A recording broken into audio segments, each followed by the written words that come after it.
Nous prenons de plus en plus conscience de l'empreinte des activités humaines sur les grands équilibres de la planète et des graves menaces environnementales qui pèsent sur notre avenir. Face à ces urgences, les nanotechnologies apportent l'espoir de solutions radicalement nouvelles. Des cristaux nanométriques qui devraient permettre aux capteurs solaires d'occuper une place centrale dans notre production d'énergie. La réduction des émissions polluantes qui empoisonnent l'air de nos villes par l'ajout de quelques molécules à nos carburants. La conception de nanoparticules capables d'éliminer simplement les dangereux polluants qui contaminent nos réserves d'eau potable ou de restaurer les sols de sites dégradés par les conséquences de l'industrialisation massive du siècle dernier. Grâce à la maîtrise des étranges propriétés qui s'expriment à l'échelle nanométrique, les nanotechnologies nous promettent un monde plus vert et plus durable. Oui, je pense que mes enfants vivront une vie meilleure grâce aux nanotechnologies que nous développons parce qu'elles permettent de régler des problèmes auxquels nous sommes tous confrontés. Mais les erreurs du passé nous ont aussi appris à nous méfier des risques liés aux conséquences imprévues de découvertes technologiques révolutionnaires. Ce qui est nouveau, c'est la construction délibérée de ces minuscules particules pour leur conférer des propriétés démultipliées, voire radicalement nouvelles, et les incertitudes que cela comporte en termes de risques potentiels pour l'environnement et la santé. Pouvons-nous être absolument sûrs qu'aucune de ces nanoparticules miraculeuses ne deviendra jamais un problème pour les prochaines générations ?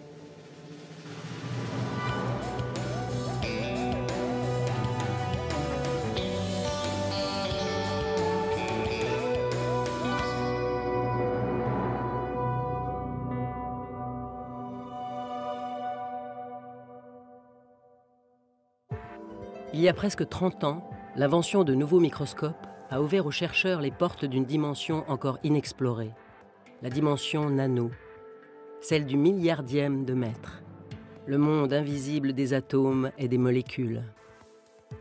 À cette échelle, la matière manifeste des propriétés surprenantes. Pouvoir les exploiter promettait une nouvelle révolution, celle des nanotechnologies. Une avancée radicale qui allait repousser les limites de pratiquement toutes nos technologies actuelles.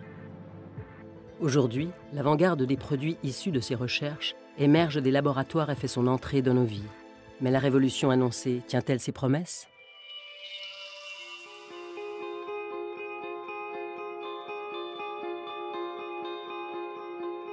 Les bouleversements climatiques liés aux émissions de gaz à effet de serre et la fin annoncée des ressources pétrolières nous impose de développer d'urgence des moyens durables de produire l'énergie que nous consommons en quantité toujours plus grande.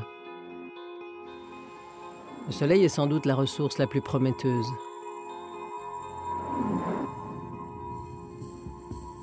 La quantité d'énergie qui atteint la Terre en 1 heure pourrait suffire à couvrir nos besoins pour une année entière, si nous étions capables de capter toute cette énergie et de la transformer en électricité.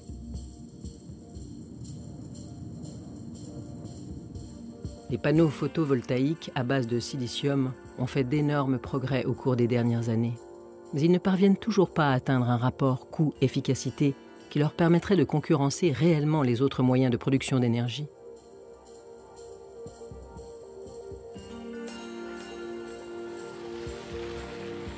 Le professeur Ted Sargent de l'Université de Toronto est convaincu que les nanotechnologies vont nous permettre de franchir ce pas déterminant. Si on considère la façon dont nous produisons aujourd'hui notre énergie, la part du solaire est incroyablement réduite. Pourtant, nous savons convertir les rayonnements solaires en électricité. Mais nous n'avons pas encore trouvé la technologie qui nous permettrait de le faire de manière rentable. Mon groupe de recherche travaille à l'utilisation de nanoparticules, de nanotechnologies, pour produire des capteurs solaires à la fois plus efficaces et moins chers. Regardez la distance entre 2 lignes de votre doigt. Les cristaux semi-conducteurs que développe le professeur Sargent sont 80 000 fois plus petits. Et par un effet quantique qui ne se manifeste qu'à cette échelle, ils se comportent chacun comme de minuscules capteurs qui transforment l'énergie lumineuse en électricité. Et s'ils sont si prometteurs, c'est que leur mode de fabrication est très simple et peu onéreux. En mélangeant du plomb et du soufre dans des proportions et des conditions très précises, ils sont instantanément synthétisés par une réaction chimique.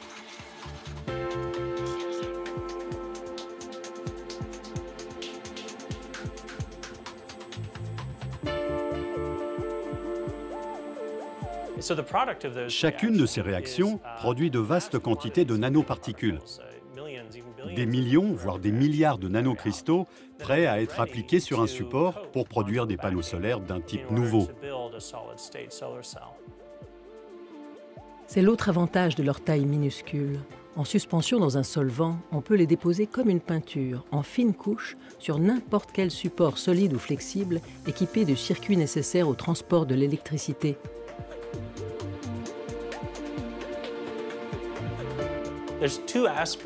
Il y a deux aspects de cette nouvelle technologie solaire qui sont très prometteurs. Le premier, c'est son rapport coût-performance. L'autre, c'est que pouvoir disposer de capteurs solaires flexibles, voire applicables en peinture, ouvre des perspectives incroyables. Les possibilités offertes par la production de capteurs à haut rendement, à la fois souples et bon marché, sont juste illimitées. Pour parvenir à franchir les dernières étapes qui rendront ce rêve réalisable, Ted Sargent a convaincu un allié influent.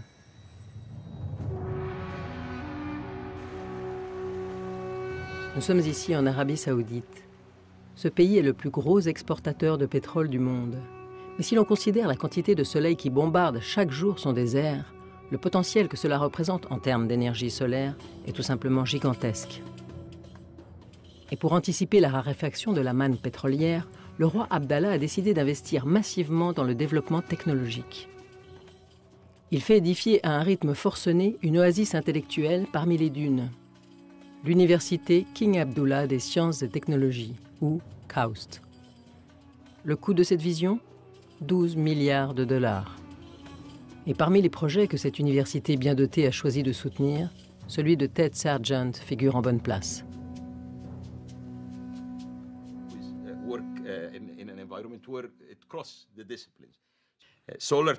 Le solaire est très important pour nous. L'objectif que nous a fixé le président de l'université est que l'Arabie saoudite exporte à l'avenir la même quantité d'énergie solaire que celle qu'elle exporte aujourd'hui en énergie fossile. Donc je ne sais pas jusqu'à quel point c'est réalisable, mais c'est sans aucun doute un défi très ambitieux.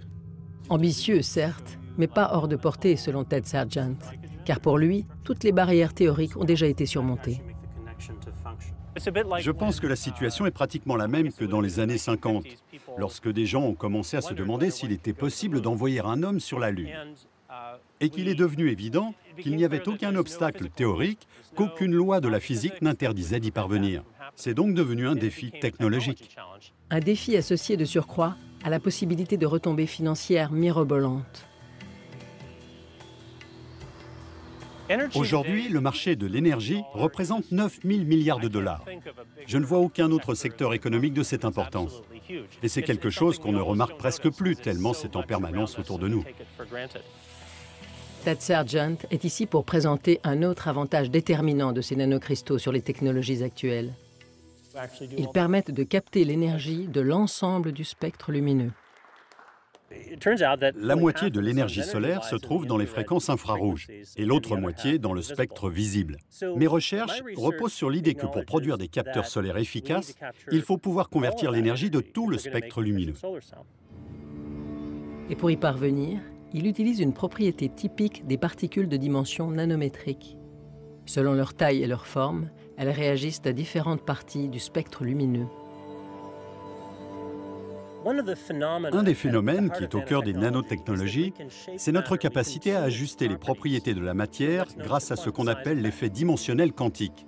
De la même façon qu'en changeant la longueur d'une corde de guitare, on change sa tonalité, lorsque nous modifions les dimensions de nos particules, nous changeons les fréquences lumineuses qu'elles vont absorber.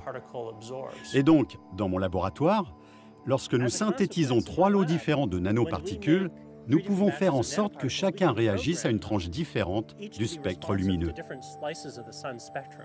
Nous pouvons donc produire des particules optimisées pour capter la lumière visible et d'autres pour les fréquences de l'infrarouge, et ensuite les empiler les unes sur les autres. Et selon Ted Sargent, cette approche radicalement nouvelle pourrait nous permettre de donner enfin à l'énergie solaire sa juste place. Je pense qu'on devrait voir apparaître des produits issus de ces procédés dans les 5 années qui viennent et qu'ils pourraient commencer à avoir un impact significatif dans notre production d'énergie dans le courant de la prochaine décennie. Car en plus de leur efficacité et de leur coût, ces capteurs souples devraient être bien plus simples à installer que les panneaux d'aujourd'hui. Un des plus grands avantages de cette nouvelle technologie est qu'elle va permettre d'installer des capteurs solaires absolument partout. Comme ils seront bon marché, on n'hésitera pas à les déployer sur toute la surface des toits des bâtiments. En fait, si leur coût est suffisamment bas et qu'il y a un peu d'énergie à récupérer sur les côtés des immeubles, on pourrait aussi en mettre là. Donc on devrait pouvoir multiplier par 2 ou 3 la quantité d'électricité générée de cette manière. Et Ted Sargent voit même bien au-delà de la simple couverture de nos bâtiments.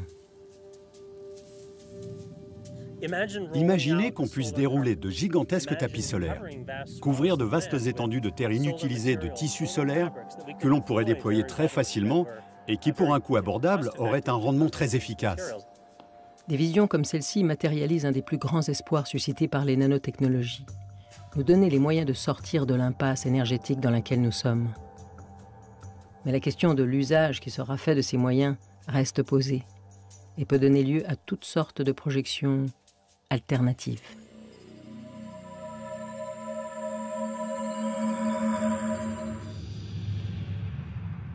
Au cours de mon existence, j'ai vu des changements que je n'aurais jamais pu imaginer. L'électricité, par exemple. Pour mon petit-fils, la question ne se pose même pas. Elle vient des ballons. J'ai beau lui dire qu'il n'en a pas toujours été ainsi, il a du mal à le croire. À croire au charbon, au pétrole, ou même à la grande pénurie qui a suivi quand on bricolait des petits panneaux solaires d'appoint à la maison. Je me sers toujours du mien. Il est rudimentaire, mais il ne m'a jamais fait faux bond. Il n'a pas connu non plus l'âge d'or des panneaux souples et des peintures. C'était extraordinaire. Soudain, chacun produisait librement toute l'électricité dont il avait besoin. C'était beau, mais ça n'a pas duré. Dans les villes, la surface a très vite manqué. Alors, on a inventé les ballons. C'est Sam qui a été le premier du quartier à s'équiper. Et il faut toujours qu'il soit le premier partout, celui-là. Au début, ça a semblé une excellente idée. Mais très vite, les problèmes ont commencé. Sam, c'est ton maudit ballon! Il fait de l'ombre à mes capteurs! Je n'ai plus d'eau chaude! Hé, la lumière du soleil est à tout le monde. Qui t'empêche d'acheter un ballon?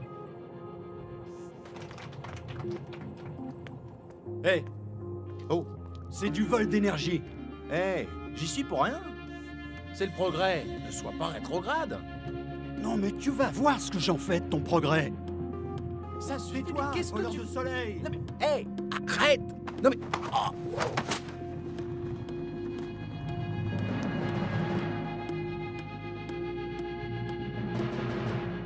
Le ballon de Sam n'était que le début.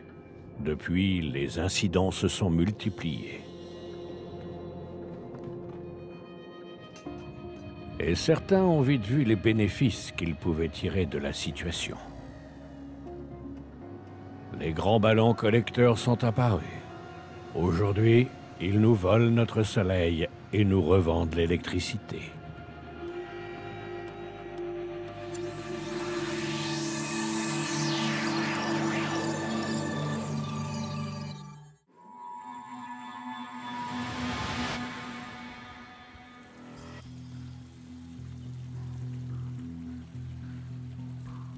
L'autre grand problème auquel des régions entières de la planète pourraient avoir à faire face dans l'avenir, c'est l'accès à l'eau potable. Les réserves d'eau douce ne sont pas infinies, et elles sont en partie contaminées par différents polluants. Au cœur des montagnes du centre du Mexique, les habitants de la ville de Guanajuato sont déjà depuis de nombreuses années confrontés à ce problème. Nous sommes en danger. Nous sommes en danger parce que nous avons besoin d'eau et que la seule source dont nous disposons est polluée à l'arsenic. Rafael Zarate porte une lourde responsabilité. Il est directeur de la station de pompage et d'épuration des eaux de la ville. Je suis né ici Et aujourd'hui, mon travail est de m'assurer que dans chaque maison, on puisse disposer d'eau chaque fois qu'on en a besoin. À Guanajuato, tout le monde sait à quel point l'eau est précieuse pour la survie de la ville. Et si besoin, des initiatives comme celle-ci le rappellent régulièrement aux habitants. Aujourd'hui, en offrant ces seaux, Zarate leur demande de récupérer l'eau qu'ils laissent s'écouler chaque matin pendant que leur douche chauffe. Lutter contre le gaspillage permet de préserver la ressource pour l'avenir. Mais aujourd'hui, le principal problème, c'est ce qu'il y a dans cette eau. Nos puits vont pomper l'eau à 700 mètres de profondeur. Et à cette profondeur, les concentrations d'arsenic sont vraiment très élevées.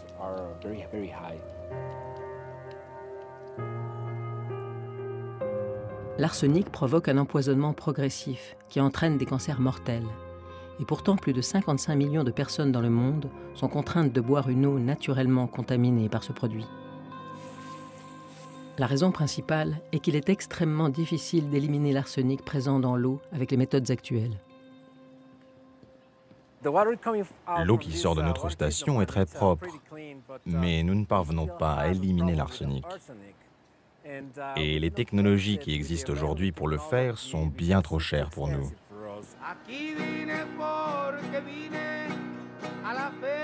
Mais il existe peut-être une solution au problème des habitants de Guanajuato. Le professeur Vicky Colvin est chimiste et elle étudie à l'université de Rice, au Texas, les propriétés des particules de dimension nanométrique. Elle est aujourd'hui venue au Mexique pour expérimenter un procédé radicalement nouveau et beaucoup plus accessible, qui pourrait permettre d'éliminer l'arsenic de l'eau des puits. Il est très difficile d'éliminer l'arsenic présent dans l'eau. Il faut faire appel à des technologies complexes et coûteuses qui sont inaccessibles à la plupart des gens qui vivent ici au Mexique, aux États-Unis aussi d'ailleurs. Donc il faut inventer d'autres moyens de s'en débarrasser et c'est là que les propriétés des nanomatériaux peuvent vraiment faire la différence. Le dispositif qu'ils viennent tester ici est très simple. Il s'agit d'une colonne de filtrage classique. Un tube rempli de différentes couches de matériaux destinés à retenir les polluants que l'on cherche à éliminer. Une couche de gravier, une couche de sable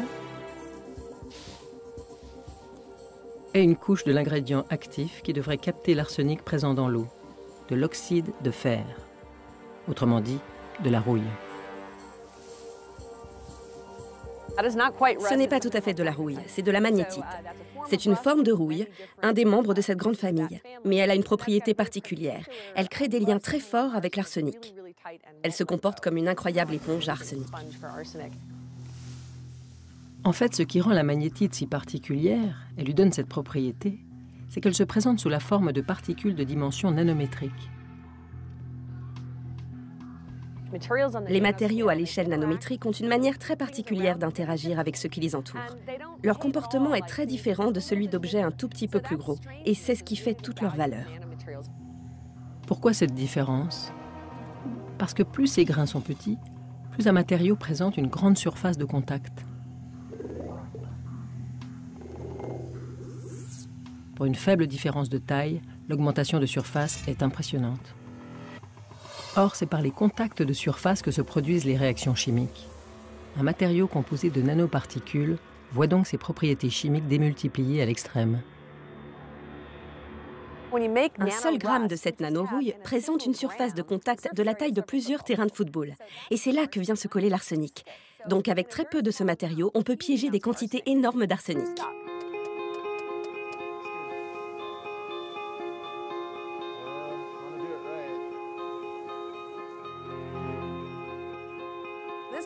Ce traitement devrait permettre d'éliminer la totalité de l'arsenic grâce à la gigantesque surface de contact du matériau.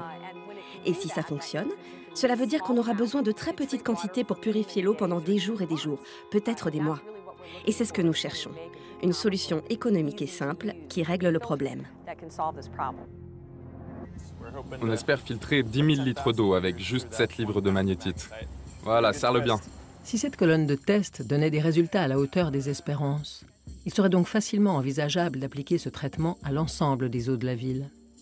Une solution d'autant plus prometteuse que si ces nanoparticules ont nécessité de gros investissements pour leur mise au point, aujourd'hui, elles peuvent être produites avec des moyens simples et à partir d'ingrédients facilement accessibles.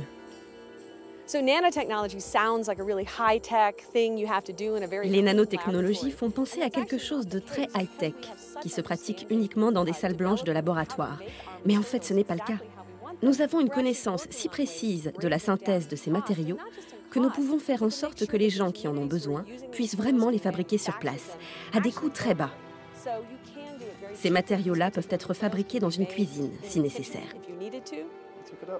Pour tester son efficacité, le dispositif est installé à la source même de l'eau contaminée.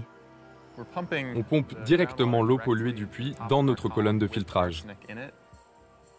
L'eau qui s'écoule de la colonne sera contrôlée en laboratoire. Et en cas de succès, le même type de principe pourrait être appliqué à d'autres polluants problématiques. L'arsenic est le premier polluant que nous testons. Mais la très forte réactivité chimique liée à l'énorme surface de contact des nanoparticules peut être utilisée pour éliminer les virus présents dans l'eau, le mercure et toutes sortes de contaminants dangereux pour la santé.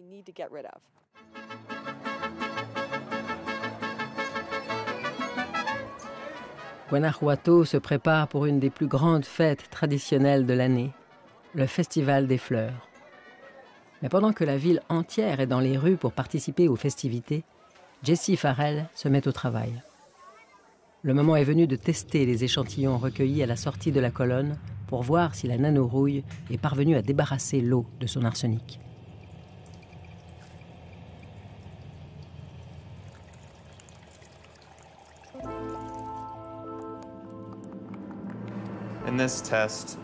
Pour ce test, l'arsenic contenu dans l'eau est transformé en gaz. Et ce gaz fait réagir les bandes test qui sont posées sur les fioles. Donc ces bandes vont changer de couleur en fonction de la concentration d'arsenic dans l'eau.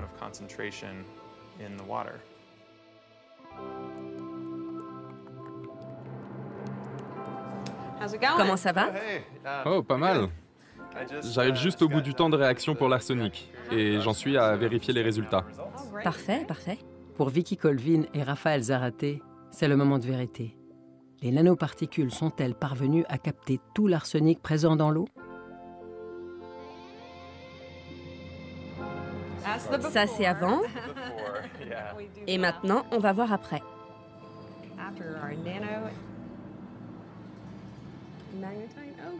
Oh, formidable. Il n'y a plus rien. Oui, c'est 0. Donc pour le moment, l'eau qui sort de notre colonne ne contient plus du tout d'arsenic.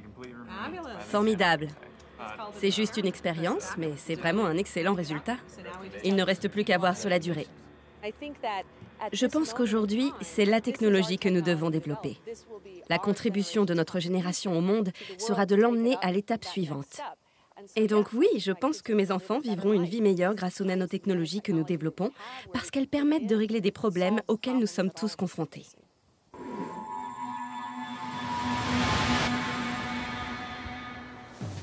L'arsenic dans l'eau est un problème d'origine naturelle. Mais d'autres le sont moins. Nous sommes ici à Édimbourg, en Écosse, par une belle journée de printemps. Un tableau idyllique, et pourtant, une menace invisible plane dans l'air. Nous nous sommes habitués à ce que l'air de nos cités soit pollué par les gaz d'échappement de nos voitures. Mais les scientifiques savent aujourd'hui que cet air contient une quantité de nanoparticules et que certaines peuvent être très dangereuses.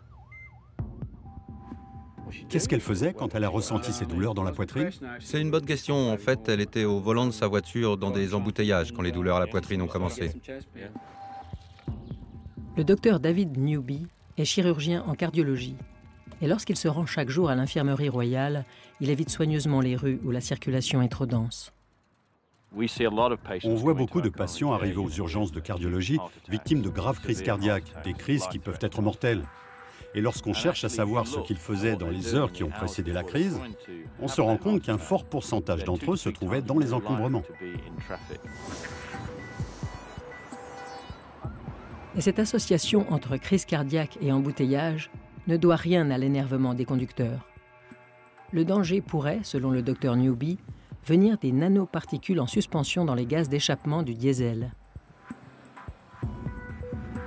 Pour vérifier cette théorie, il a initié une expérience de terrain très simple. Je suis le docteur Baris, un des chercheurs impliqués dans cette étude. Avant d'aller faire un tour ensemble, il faut que je vous équipe.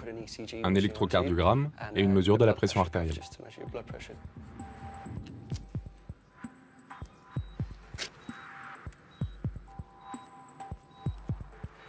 Ça va? Ouais, ça va, ça fait un peu Frankenstein avec tous ces trucs. Vous n'êtes pas le premier à dire ça.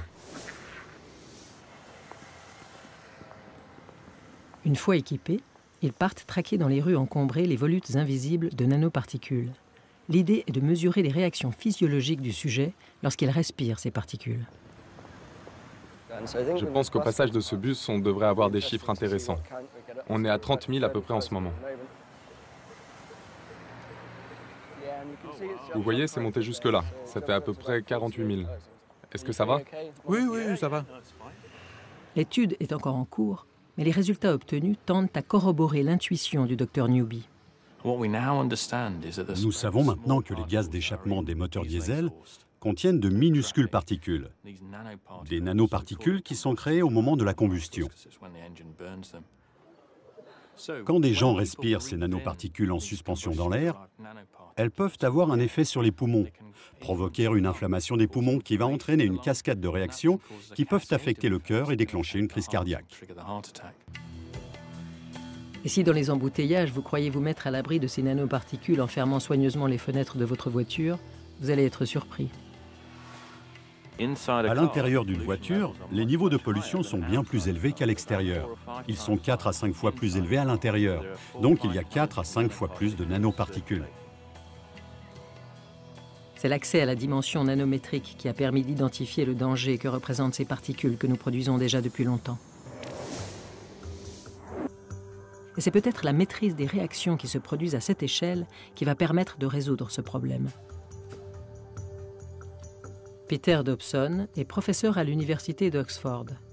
C'est un chercheur en nanotechnologie de renommée mondiale. Et la solution qu'il propose repose sur l'utilisation de nanoparticules d'oxyde de cérium comme additif au carburant des moteurs diesel. En effet, les nanoparticules dangereuses présentes dans les gaz d'échappement du diesel sont les résidus d'une combustion incomplète à l'intérieur des cylindres des moteurs. Et l'oxyde de cérium est un catalyseur qui permet au carburant de brûler un peu plus efficacement. Mais sous forme de nanoparticules, sa réactivité est telle qu'il entraîne une combustion qui ne laisse aucun résidu.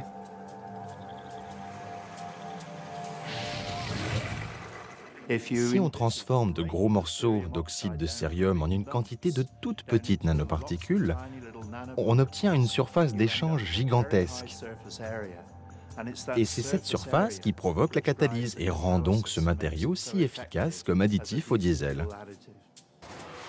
Pour le professeur Dobson, l'utilisation de ces nanoparticules d'oxyde de cérium devrait permettre d'assainir l'air des cités du monde entier. Et dans ce dépôt de bus des environs d'Oxford, cette promesse est déjà mise à l'épreuve. Dans le carburant diesel de ce bus, il y a des nanoparticules d'oxyde de cérium en suspension. Et cette idée est née d'une rencontre dans un pub entre quelqu'un qui pensait utiliser l'oxyde de cérium pour améliorer les moteurs diesel et un de mes anciens étudiants. Et là encore, la mise en pratique de cette solution est d'une simplicité qui pourrait permettre sa diffusion très rapide. Ce bidon contient des centaines de milliards de nanoparticules d'oxyde de cérium, et il suffit de le raccorder directement aux citernes auxquelles se réapprovisionnent les véhicules. Et l'expérience est pour le moment très concluante. Des émissions propres, plus aucune suie projetée par les pots d'échappement, et nous pensons que c'est un moyen radical d'améliorer tous les moteurs à combustion interne et peut-être même d'autres types de combustion.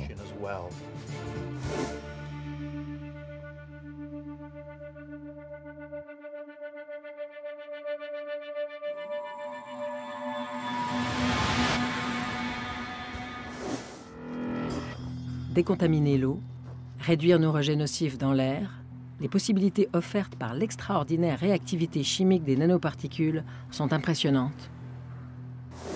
Elles sont même déjà utilisées pour réparer les conséquences de certaines erreurs associées à l'essor industriel du siècle dernier. Le professeur Dennis O'Carroll est ici avec ses étudiants pour tenter de débarrasser le sous-sol de cet ancien site industriel de produits dont on sait aujourd'hui qu'ils représentent une grave menace pour l'environnement.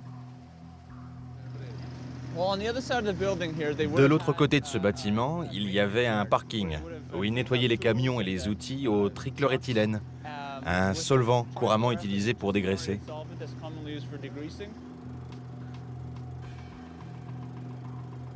Il y a 20 ou 30 ans, quand on voulait se débarrasser d'huile ou de produits de ce type, on les vidait juste par terre ou dans l'égout, et ils disparaissaient dans le sous-sol.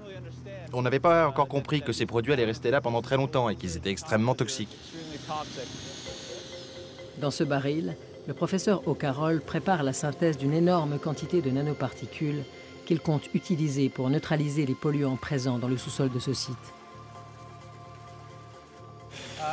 Ça tourne depuis environ 3h30. Tant que l'eau est agitée, ça ne peut pas geler. On attend que le mélange vire à l'orange et alors il sera prêt à être dissous. Il s'agit d'une procédure précise et exigeante que le froid de l'hiver canadien rend plus délicate encore.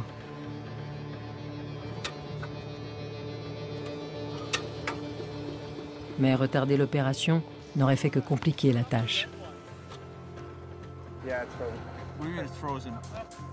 Les conditions compliquent singulièrement notre tâche, avec les câbles qui gèlent, les compresseurs qui refusent de démarrer. Mais bon, la contamination se déplace dans cette direction, par ici. Donc plus on attendra, par exemple si on attend 6 mois, ça sera déjà beaucoup plus bas. Donc on préfère y aller le plus vite possible. Et la température n'est pas leur seul sujet de préoccupation. La réaction qui permet de synthétiser ces nanoparticules génère un dangereux produit secondaire, de l'hydrogène. Donc tant que nous ne l'aurons pas mis dans ce récipient qui est parfaitement confiné, il faut être très prudent. C'est pourquoi nous devons rester à distance. C'est le moment crucial. Nous allons injecter le dernier produit dans le récipient de synthèse. Et ça va virer au noir. Et si ça ne virait pas au noir, vous verriez rapidement quelques visages soucieux par ici. À l'heure dite, et sans explosion spectaculaire, des millions de nanoparticules sont créées en quelques secondes. Voilà, ce n'est plus jaunâtre ou orangé, ce sont des nanoparticules maintenant. 400 ou 420 millions en combien de secondes? 8 secondes. C'est fou, hein? Ces nanoparticules sont maintenant prêtes à être injectées dans le sol. Ok, on envoie les particules dans ce conduit et maintenant je surveille de près le niveau de l'eau. Parce qu'on voudrait pas que ça remonte et que ça déborde par la tête de puits ici. Ça va passer là-dedans et se diriger vers ce puits-là en bas.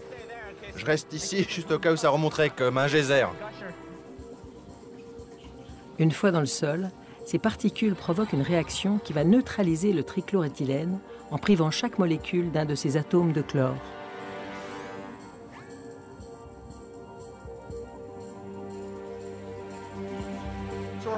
On espère que les particules vont infuser sur toute la zone et attaquer la pollution sur l'ensemble du terrain. Nous injectons aujourd'hui ces nanominéraux pour 2 raisons. La première, pour attaquer la contamination sur cette zone, à sa source, mais par la suite, il va rester une partie de ces nanoparticules dans le sol. Et l'eau contaminée qui va couler à cet endroit va rencontrer ces particules et sera donc dépolluée. Donc, en aval de cette zone, l'eau sera propre au point qu'on pourrait la boire.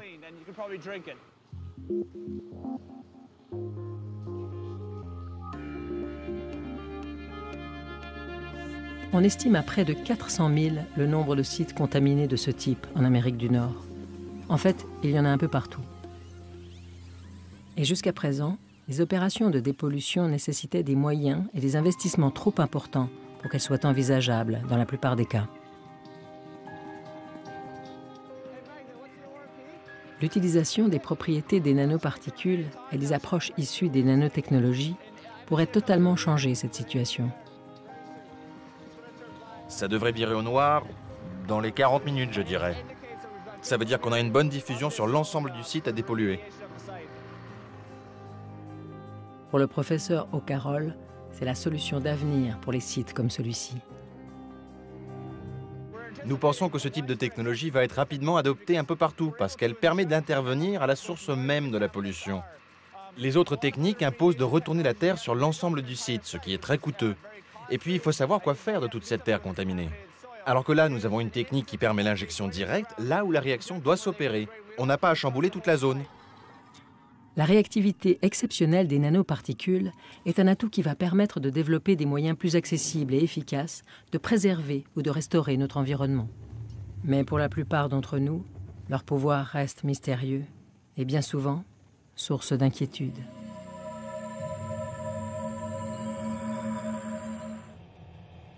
Aujourd'hui, les choses ne sont jamais aussi simples qu'elles en ont l'air. Ce jardin, par exemple. Je vais jouer. À tout à l'heure. J'habite juste à côté. Et j'y viens presque tous les jours quand mon petit-fils est avec moi. Il adore. Il pourrait y passer ses journées. Mais quand j'ai acheté mon appartement, c'était une gigantesque casse. Et encore avant, une usine, je crois. C'est d'ailleurs l'unique raison qui m'a permis d'acheter ici. Les gens ne se bousculent pas pour habiter près de ce genre d'endroit. Mais j'ai eu de la chance. Peu de temps après mon arrivée, ce site a été choisi pour faire partie d'un programme de dépollution. L'accès est resté interdit pendant un bon moment. Personne ne comprenait exactement ce qu'il faisait là-dedans. Je dois dire que le résultat a été spectaculaire. Un vrai coup de baguette magique. C'était formidable de voir les enfants jouer dans cet endroit quand on avait vu ce qu'il était peu de temps auparavant.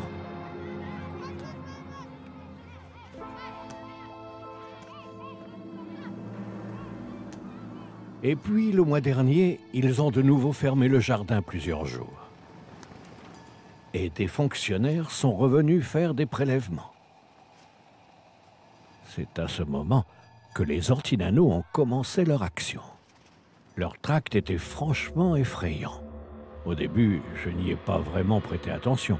Et puis, je me suis mis à douter. Et s'il y avait du vrai là-dedans? Aujourd'hui, c'est bête, mais je ne suis plus aussi tranquille quand je vois Alan courir dans le jardin.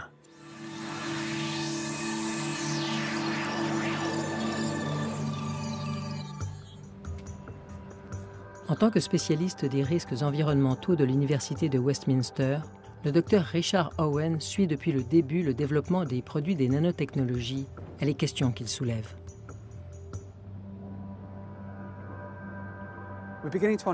On commence à mieux comprendre comment les nanoparticules interagissent avec l'environnement.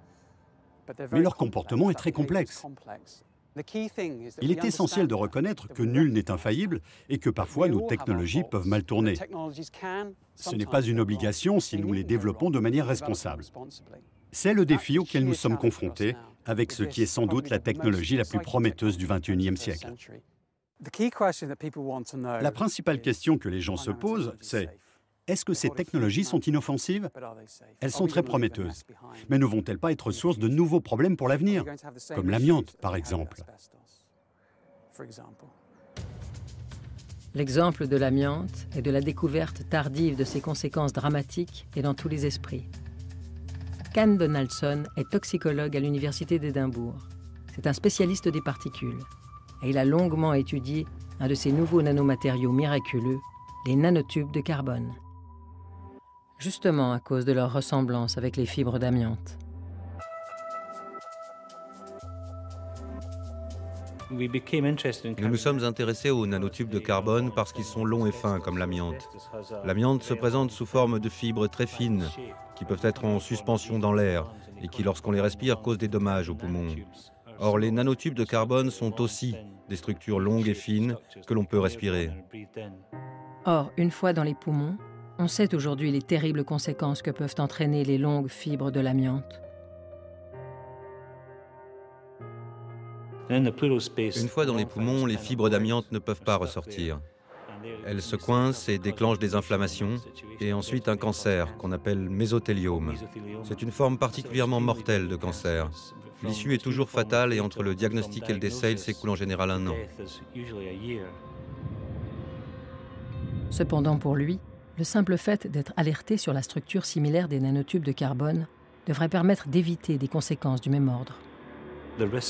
La question des risques est au tout premier plan des préoccupations des gouvernements et des législateurs.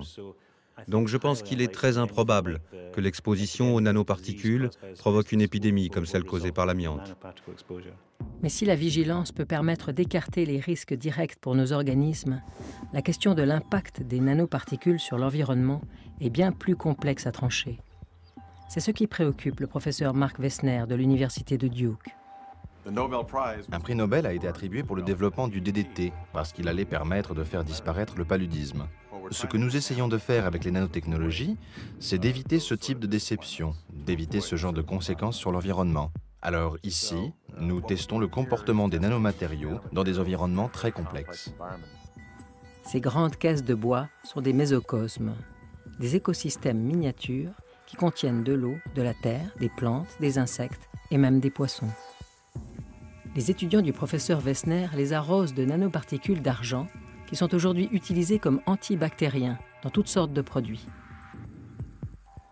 Lorsqu'on utilise ces produits, ces particules se retrouvent dans les eaux usées et au bout du compte dans une usine de retraitement. Cette usine va séparer d'un côté l'eau claire et de l'autre toutes les boues et résidus solides issus du processus de retraitement. Or, les boues des usines de retraitement sont couramment utilisées comme engrais pour l'agriculture. Une des choses que nous étudions ici, c'est ce qui se passe quand on les répand sur les terres. Combien de temps vont-elles rester? Où vont-elles aller? Sur quels organismes vont-elles avoir une action entre-temps? Chaque mois, les étudiants de Wessner viennent prélever un échantillon d'eau de ces mésocosmes pour voir comment se comportent les nanoparticules sur la durée.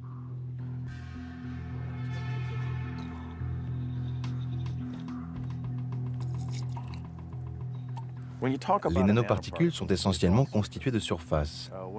Lorsqu'elles mesurent quelque chose comme 5 nanomètres de diamètre, près de la moitié de leurs atomes sont en surface. La nature va agir sur ces surfaces, au moins autant que les chercheurs.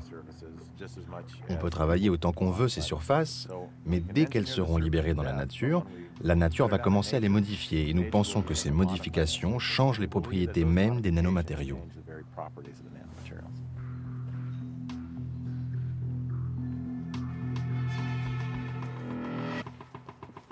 Les échantillons d'eau sont rapportés au laboratoire où le professeur Cole Matson analyse leur toxicité.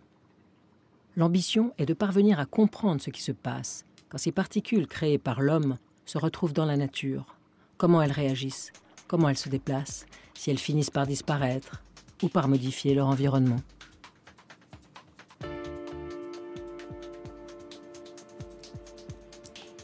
Au cours des dernières années, on a fait de grands progrès dans la compréhension des effets des particules sur des espèces données, des poissons ou des invertébrés, etc. Mais pour ce qui est de comprendre l'action qu'elles ont sur l'ensemble d'un écosystème ou toute la partie microbienne d'une chaîne alimentaire, nous n'en sommes qu'au début de ce type de recherche. Pourtant, pendant ce temps, la commercialisation de produits utilisant diverses nanoparticules se développe à un rythme soutenu. Normalement, aux États-Unis, on ne définit pas de règles pour les nouveaux matériaux avant qu'ils soient utilisés dans des produits mis sur le marché. Donc bien souvent, nous nous retrouvons à chercher à évaluer la nocivité pour l'homme ou pour l'environnement de produits qui sont déjà commercialisés. Donc on doit travailler dans l'urgence et soulever aussi vite que possible les bonnes questions. Le pire cauchemar pour tout le monde serait que dans 30 ans, on découvre qu'il y avait un problème grave que nous aurions dû détecter plus tôt dans le processus. Donc c'est vraiment une course. Mais avec des matériaux au comportement si radicalement nouveau, le handicap des chercheurs est sévère. Une des composantes de notre travail est d'essayer d'imaginer à quoi pourrait ressembler une particule qui serait dangereuse. Est-ce qu'elle serait bleue? Est-ce qu'elle serait allongée? Quelles pourraient être les caractéristiques d'un nanomatériau dangereux? On ne le sait toujours pas aujourd'hui. On ne sait pas quels nanomatériaux vont être inventés, on ne sait pas comment ils vont être utilisés, et on ne sait pas où on va les retrouver. Il y a un très grand nombre d'inconnus. En changeant l'échelle de notre intervention sur la matière, les nanotechnologies ont ouvert un champ gigantesque. Et les propriétés remarquables des nanoparticules n'en finissent pas d'émerveiller les chercheurs par la multiplicité de leurs applications potentielles. Penser en termes de nanotechnologie est pour moi, comme j'imagine pour la plupart de mes collègues, un exercice de tous les instants. On ne peut pas les chasser de notre esprit. On pense en permanence aux applications potentielles des matériaux sur lesquels nous travaillons. Ou lorsqu'on voit un problème, On se demande comment les nanotechnologies pourraient régler ce problème. De quelles nouvelles propriétés on pourrait doter une particule afin qu'elle règle ce problème. Ces mêmes pouvoirs extraordinaires suscitent bien sûr des questions quant à l'impact négatif possible de ces particules. Mais les conséquences des erreurs du passé ont marqué la communauté scientifique au moins autant que les citoyens.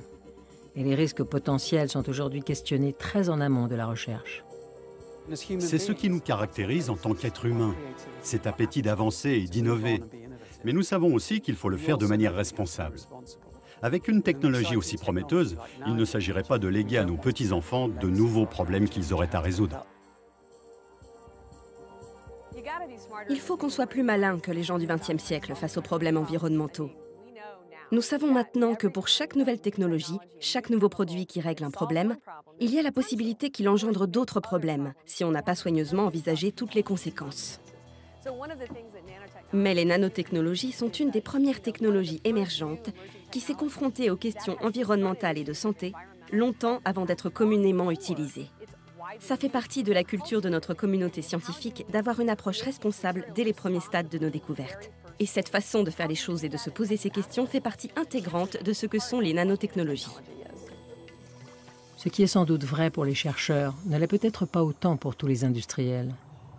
Mais est-il seulement imaginable de pouvoir garantir scientifiquement qu'il n'y aura jamais aucune conséquence négative à l'utilisation d'une technologie ? Il n'y a pas eu de nouveaux effets signalés sur l'environnement. Aucun impact n'a été observé. En fait, on n'a même pas vraiment détecté beaucoup de ces particules fabriquées par l'homme dans l'environnement. Donc, de mon point de vue, ce n'est pas comme si nous avions montré qu'elles étaient dangereuses ou qu'elles comportaient des risques à long terme. On n'en sait juste rien.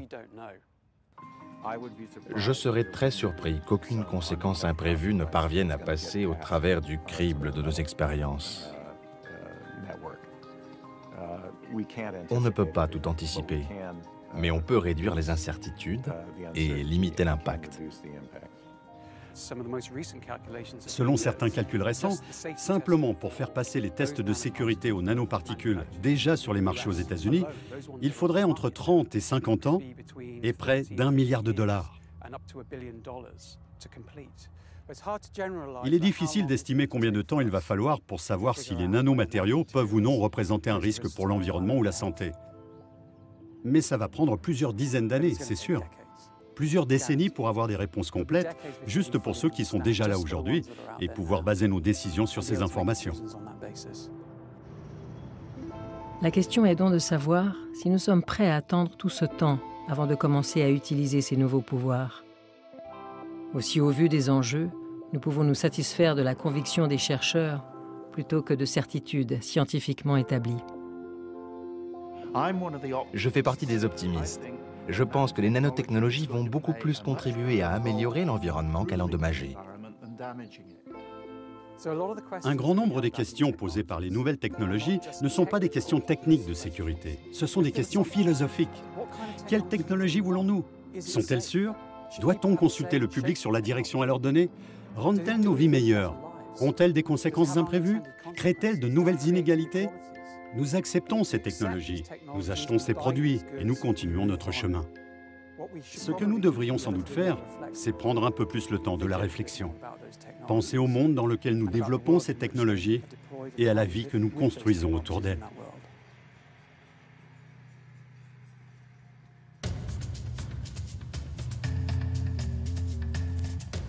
Troisième volet de cette série sur les nanotechnologies la semaine prochaine. Mais vous pouvez d'ores et déjà creuser le sujet sur notre site arte.tv.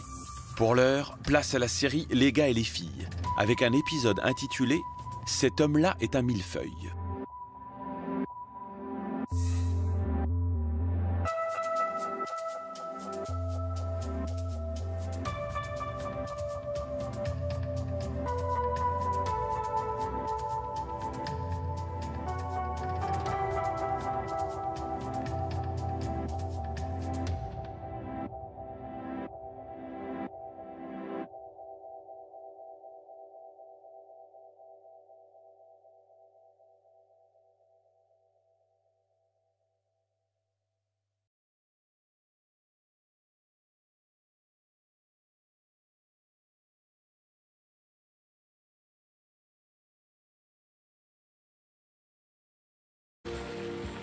Le professeur Ted Sargent de l'Université de Toronto est convaincu que les nanotechnologies vont nous permettre de franchir ce pas déterminant.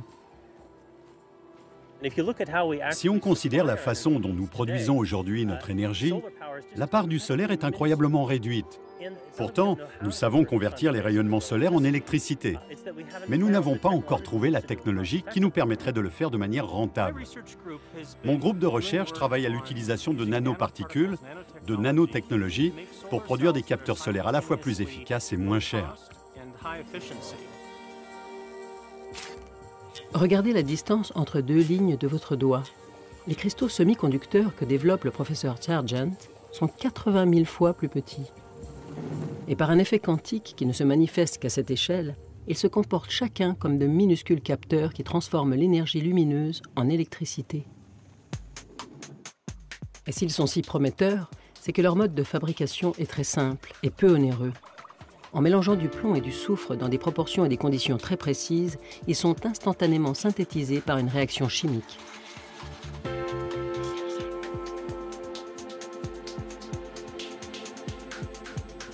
Les erreurs du passé nous ont aussi appris à nous méfier des risques liés aux conséquences imprévues de découvertes technologiques révolutionnaires. Ce qui est nouveau, c'est la construction délibérée de ces minuscules particules pour leur conférer des propriétés démultipliées, voire radicalement nouvelles, et les incertitudes que cela comporte en termes de risques potentiels pour l'environnement et la santé. Pouvons-nous être absolument sûrs qu'aucune de ces nanoparticules miraculeuses ne deviendra jamais un problème pour les prochaines générations ?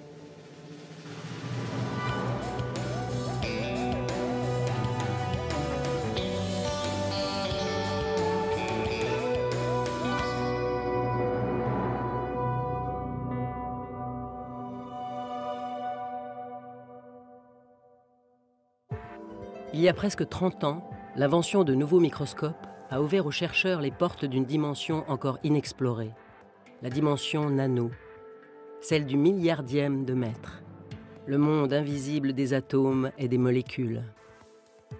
À cette échelle, la matière manifeste des propriétés surprenantes. Pouvoir les exploiter promettait une nouvelle révolution, celle des nanotechnologies.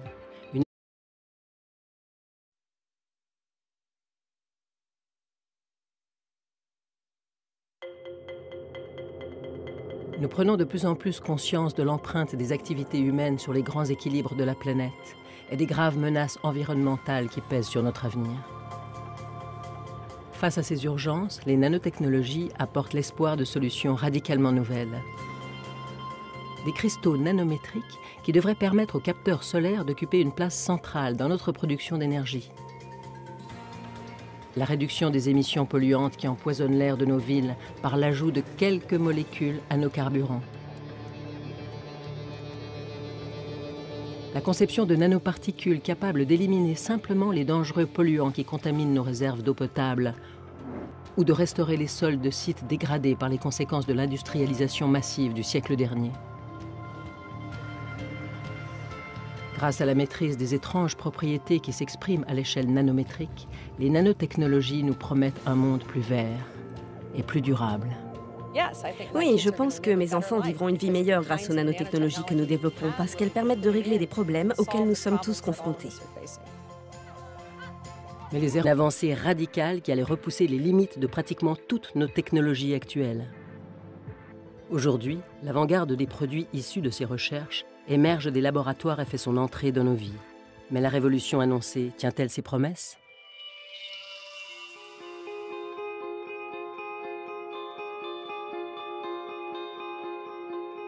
Les bouleversements climatiques liés aux émissions de gaz à effet de serre et la fin annoncée des ressources pétrolières nous imposent de développer d'urgence des moyens durables de produire l'énergie que nous consommons en quantité toujours plus grande. Le soleil est sans doute la ressource la plus prometteuse.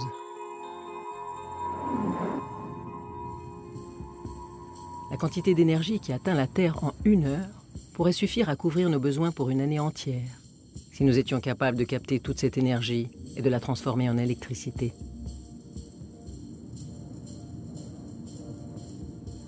Les panneaux photovoltaïques à base de silicium ont fait d'énormes progrès au cours des dernières années. Mais ils ne parviennent toujours pas à atteindre un rapport coût-efficacité qui leur permettrait de concurrencer réellement les autres moyens de production d'énergie.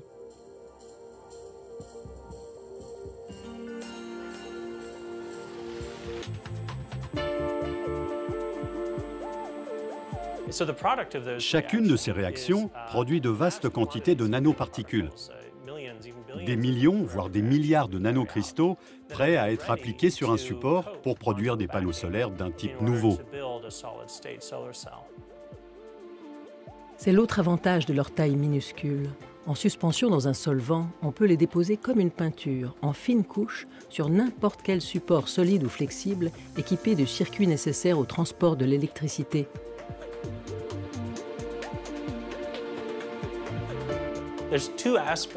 Il y a deux aspects de cette nouvelle technologie solaire qui sont très prometteurs. Le premier, c'est son rapport coût-performance. L'autre, c'est que pouvoir disposer de capteurs solaires flexibles, voire applicables en peinture, ouvre des perspectives incroyables. Les possibilités offertes par la production de capteurs à haut rendement, à la fois souples et bon marché, sont juste illimitées. Pour parvenir à franchir les dernières étapes qui rendront ce rêve réalisable, Ted Sargent a convaincu un allié influent.